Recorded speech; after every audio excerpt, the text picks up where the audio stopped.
welcome back everyone to Greenlight Cinema.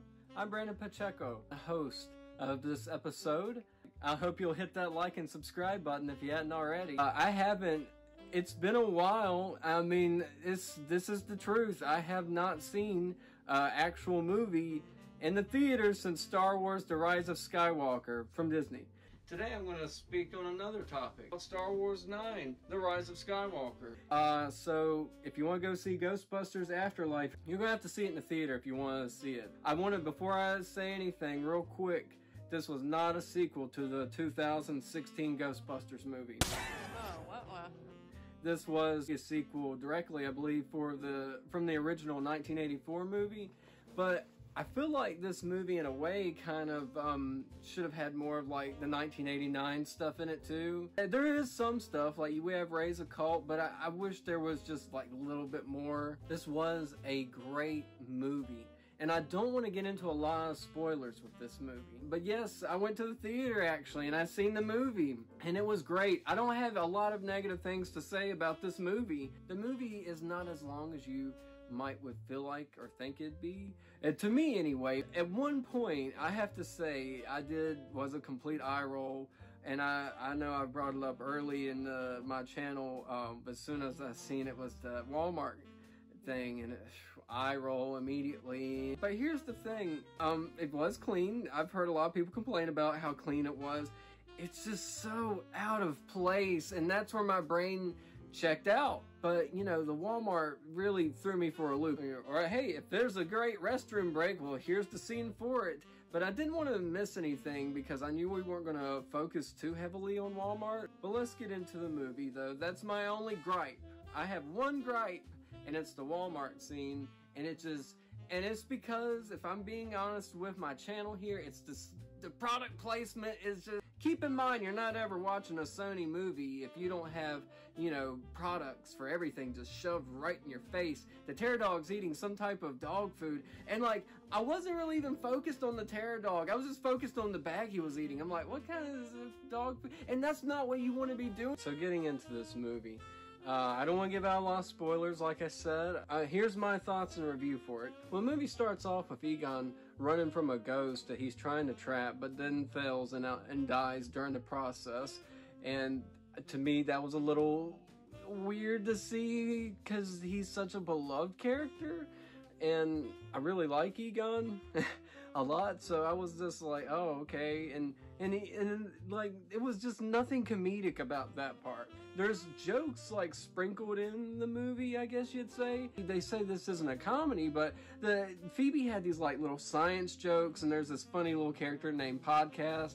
But Phoebe, she can go and be telling me, she'll start like these jokes the worst time or just random times, and he'll be the only one laughing. So I thought that was funny. And like I said, there's like a few little dry jokes sprinkled in there, here and there. It's just like the dry humor that I like from the original movies. That's what kickstarts the movie, is that scene. And we see Carrie Coon, and she's from Fargo, by the way.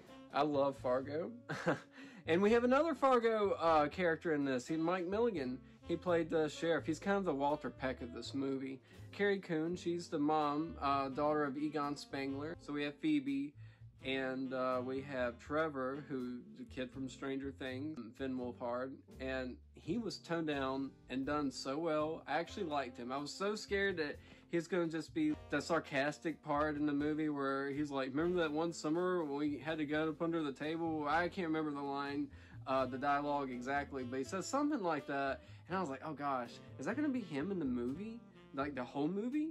But he wasn't. He would just seem like your normal like 16, 17-year-old like kid just trying to like work on like a car just to drive around, and he's like funny and awkward around like the girl he's trying to impress. I thought he was very natural, and it felt like he was toned down like quite a bit, like a little bit like what I was talking about. He was right in the middle. Right where he needed to be. One scene that looks so genuine to me in the movie, and I was like, you got it. I was like, that right there is a selling point for me, is when he's driving in that wheat field, smacking like the dashboard, like, I don't know, just I don't know, even though it's a Ghostbusters movie, you kind of just get lost in like that moment of being young and what it's like to just kind of like, you know, yeah, I'm doing this. And he was great. Like, he was not, like I said, as terrible as I thought he was going to be. But Phoebe, she's really good too. Like I said, the actress playing her, she did a really good job in this movie. Yes, she's very Egonish. She looks like him, and she kind of, you know, more or less analyzes things, I guess you would say, like he would, and processes like jokes and maybe humor and just like things that are going on like differently from others. I like that. And you know, there's a lot of things I liked about this movie, and I had a couple of things where I was like, oh, okay. But we have Carrie Coon. I can't remember her name. Mom Spangler and Phoebe and Trevor, and they have to move to Somerville. I think they're just like supposed to be living there for the summer or something. It's like a year later after he's passed away, her dad. And like the whole time she's like, does anyone know my dad? To everyone, they're like, oh yeah, the dirt farmer. Oh yeah, he never really talked to anyone. And is he dead? Oh, okay, whatever, who cares? And that's more or less her attitude. And I kind of was like a little like, didn't like how it felt at first. Like I was like, are you serious? Like they're going to discredit this character we love? I mean, he's a lousy dad now, and like he just was so unattached to people and human beings. But it's not that case. In fact, it was like he was more or less trying to save everybody, but no one listened or wanted to care, I guess. So I don't know, but it all worked out in the end, I guess. You know, it's funny though. I watched it when I was watching this movie, and I'm like, why are we in this old town? And it dawned on me that you can't have like old New York anymore. You know, it's very modernized, which is okay. The town that they're in, Somerville, Oklahoma, is very nostalgic. You know, very old looking. The things I loved about this movie. Phoebe gets to know Egon, her grandfather, and they're building like, she's working on an old proton pack at one point, and I love this little scene. She's like, how could you have fit this thing right here and made this into this size? And she's like, doesn't make any sense. And he's like guiding her with lights. So he points the light at all his diplomas, and she's like, oh, that's how. And I laughed, because I was like, that's funny. I get that, you know? Phoebe has to go to school in the summer. I guess she had to leave during, like, school. But I'm like, why is a smart kid having to go to summer school? But, you know, she can build proton packs and everything. Anyway, that's how we get introduced to Paul Rudd, Louis Tully, but not Louis Tully. He's the keymaster, gatekeeper, and so is the mom. This movie isn't like, oh my gosh, look at this, it's so sad. Yes, it's beat for beat. It's beat for beat the original Ghostbusters movie, but with a little bit of change up, and I like that. I like the podcast kid. Very Ray Stantz and very, you know, funny and different in his own right. You know, I liked it. I don't want to give away the entire plot of this movie. I just want to get into, I guess this is more or less, you would say, like a review / discussion. And, you know, I like the movie, as you guys can see. I love Ghostbusters. One weird thing about this movie I wanted to bring up, I'm not sure if a lot of people's talked about this, but when did ghosts start killing people? And what I mean by that is, that's how, you know, Egon, you know, gets it in the movie. And so, like, that seems like that's an ongoing or possible thing that, you know, ghosts can possibly, like, kill us. But the thing of it is, though, I always thought they were just, you know, your slubby exterminators, more or less, that was just, you know, like, hey, I got this ghost, and it's, you know, scaring me. Not trying to kill me, but scare me. Okay, let's get rid of it. But now it's like they're like a murderous threat. I like the new tech. But like the little ghost trap thing that was like on Power Wheels or whatever, or drone type thing, that was neat. I was like, okay, that's cool. And the Muncher Ghost, I love that scene. I was like, wow, this is really Ghostbusters. You know, they have slime in places, and it was very neat.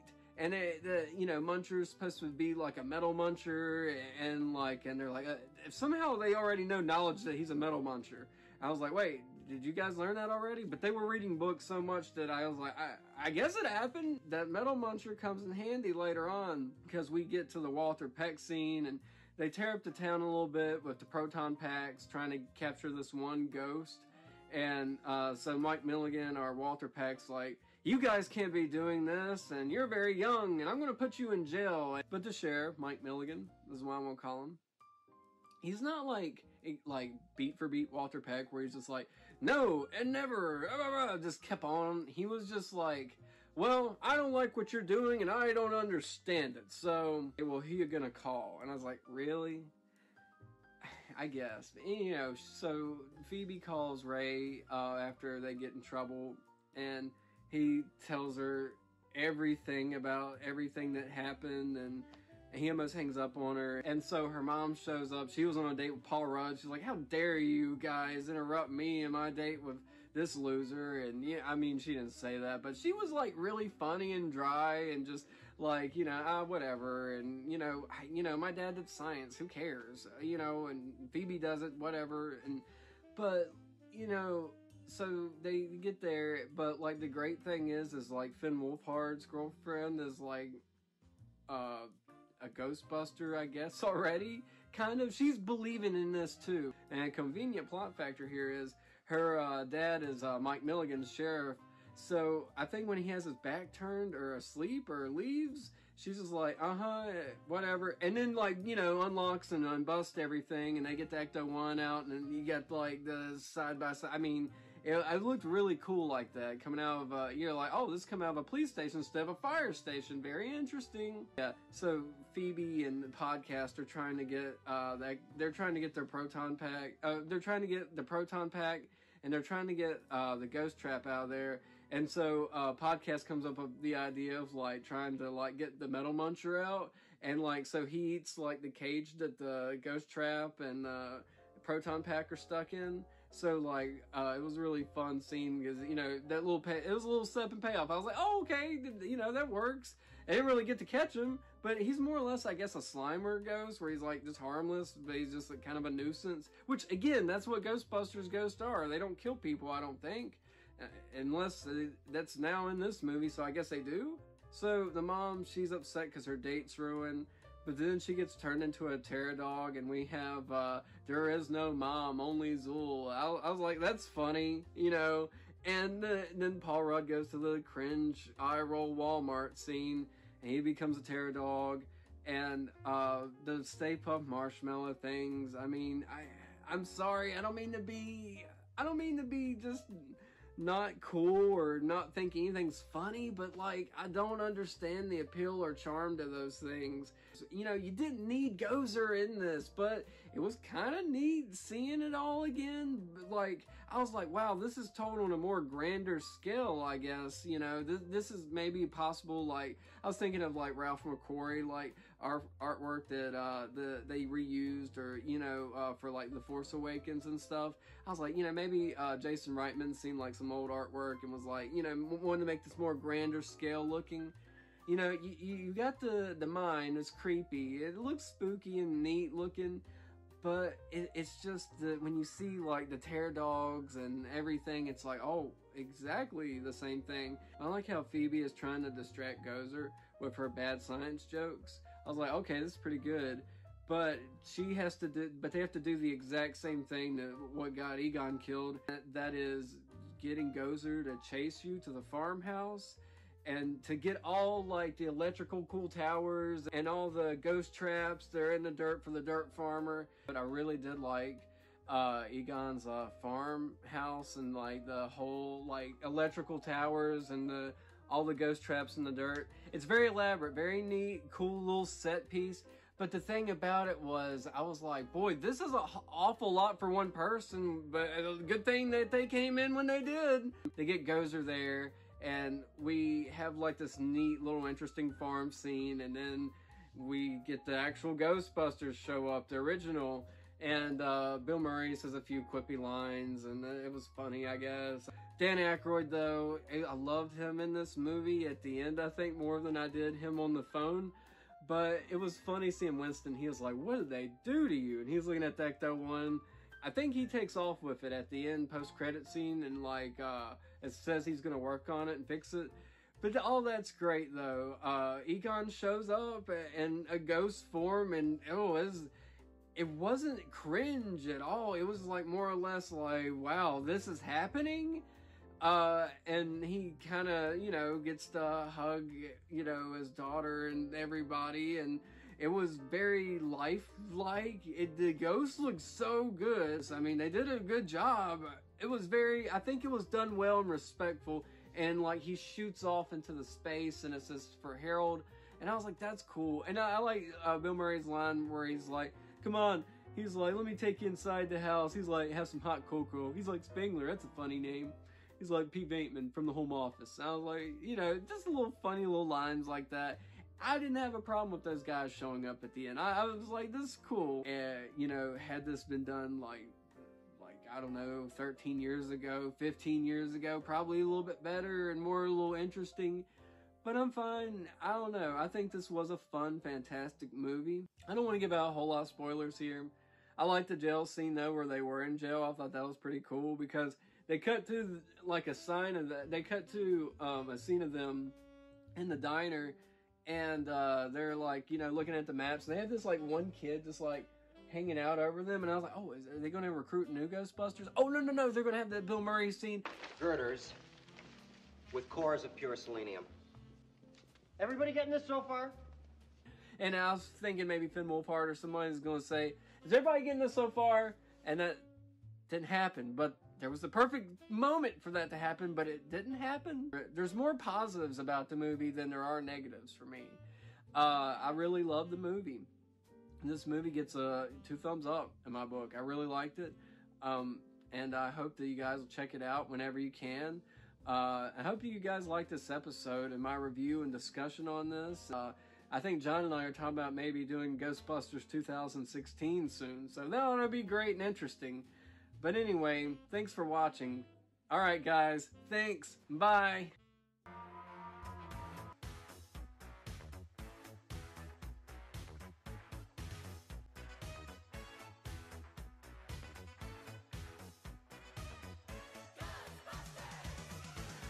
Something strange.